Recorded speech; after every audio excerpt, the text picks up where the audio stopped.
Bonsoir et bienvenue. J'espère que vous allez bien et j'espère surtout aussi que vous avez passé une excellente week-end.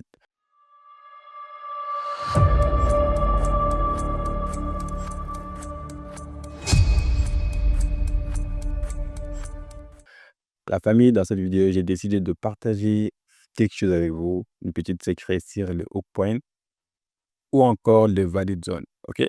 Je sais que j'en ai fait pas mal de vidéos sur le hook point, mais cette vidéo, elle est vraiment différente parce que c'est une vidéo que je vais vous montrer certains secrets que vous devriez, normalement, qui sont des formations payantes. Ok? Mais vous le savez, moi, je m'en fous. Je suis un peu comme ça, je m'en fous. Je donne, je balance comme je le veux. Voilà. La théorie est que chaque pic ou chaque creux que vous pouvez voir sur le marché, ce sont des zones où il y a de la liquidité. Maintenant, je vous explique le concept de la liquidité pour comprendre de façon simple. OK? Il faut savoir que ce pic a été créé parce que le marché, les banques ont investi beaucoup d'argent ici pour pouvoir propulser les prix vers la baisse. Donc, l'argent qui a été injecté, elle est là, elle est toujours là. Maintenant, il y a certaines qui vont prendre leur profit ici et il y a d'autres qui vont maintenir.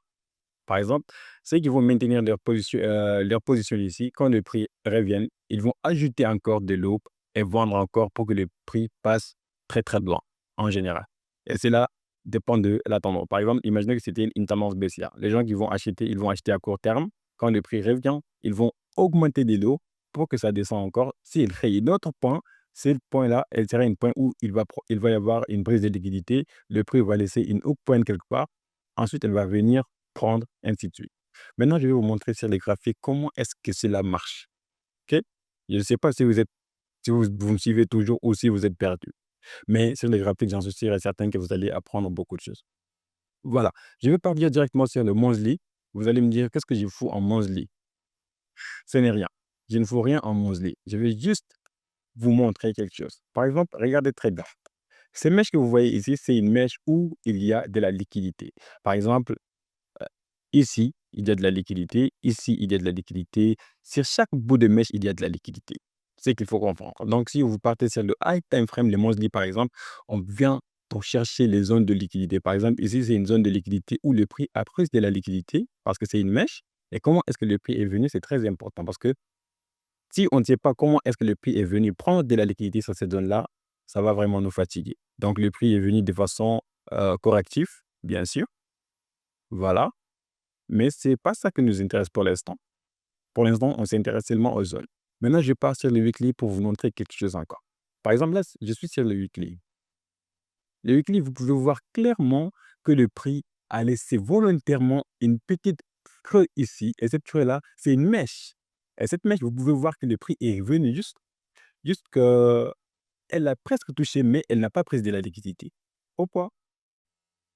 Le prix n'a pas pris de la liquidité parce que c'est une zone protégée. Et cette zone protégée, le prix viendra le prendre plus tard.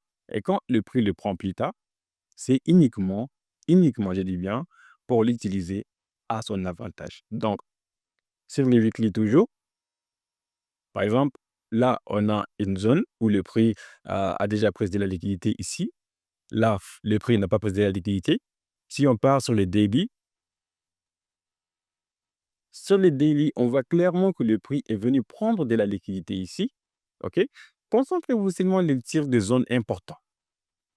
Après que le prix a pris de la liquidité, là, il y a toujours une liquidité qui est là. Donc, comment est-ce que le prix devrait venir prendre cette liquidité? Beaucoup de gens vont penser que le prix est en train de monter actuellement. Je vais BUSD, ça va monter, ça va monter. Mais non, il y a un mécanisme derrière. Et ce mécanisme-là, regardez, on a une structure. Par exemple, là, c'est une structure. OK?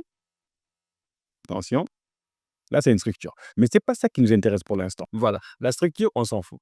Ce qui va m'intéresser ici, c'est le point. Par exemple, regardez, on a une structure de continuation qui se prépare avec une section du centre. OK? On comprend, on sait là où le prix a envie d'aller, n'est-ce pas? On est bon. Mais restez concentrés toujours. H4. Sur le H4, qu'est-ce qu'on a? Regardez très bien. Sur les H4, on a quoi? On peut même rester sur le daily pour le voir. Par exemple, si je reste sur le daily, on verra clairement que cette mèche-là est la zone où il y a de la liquidité. N'essayez même pas de vous voiler la face. N'essayez même pas de vous voiler la face. Cette zone-là, c'est la zone où il y a de la liquidité. Donc, on va s'intéresser à comment est-ce que le prix va venir sur cette zone-là maintenant. Donc, si on veut, on peut supprimer tout ce qui est là, tout ce qui se trouve sur les graphiques. On garde notre ligne seulement ici pour voir comment est-ce que le prix va venir. Est-ce que le prix va venir de mode V-shape ou est-ce que le prix va venir de mode correctif? Donc, on part sur le H4. H4, regardez, le prix, elle monte, super. Maintenant, on attend sagement. Comment est-ce que le prix va venir ici? Est-ce qu'elle va créer une section du centre ici avant de prendre cette liquidité-là? On s'en fout, on ne sait pas.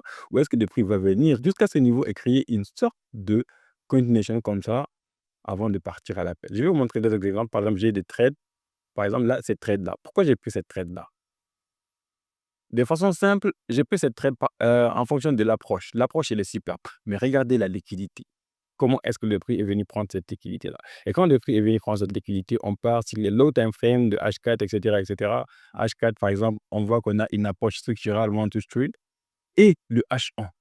Le H1, last section, la dernière section, last lay. Comment est-ce que le last lay est arrivé sur cette zone-là?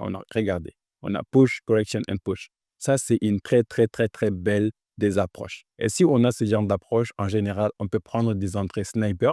Si on a peur de prendre des entrées sniper, on peut partir un peu plus dans le time frame pour trouver une confirmation. Par exemple, une ascending channel qui se prépare. Par exemple, là, c'est une sorte d'ascending channel qui se prépare. Voilà, ça, c'est notre première entrée. On aura peut-être une autre entrée ici ou après la cassure, le prix nous propose une entrée avant de chuter.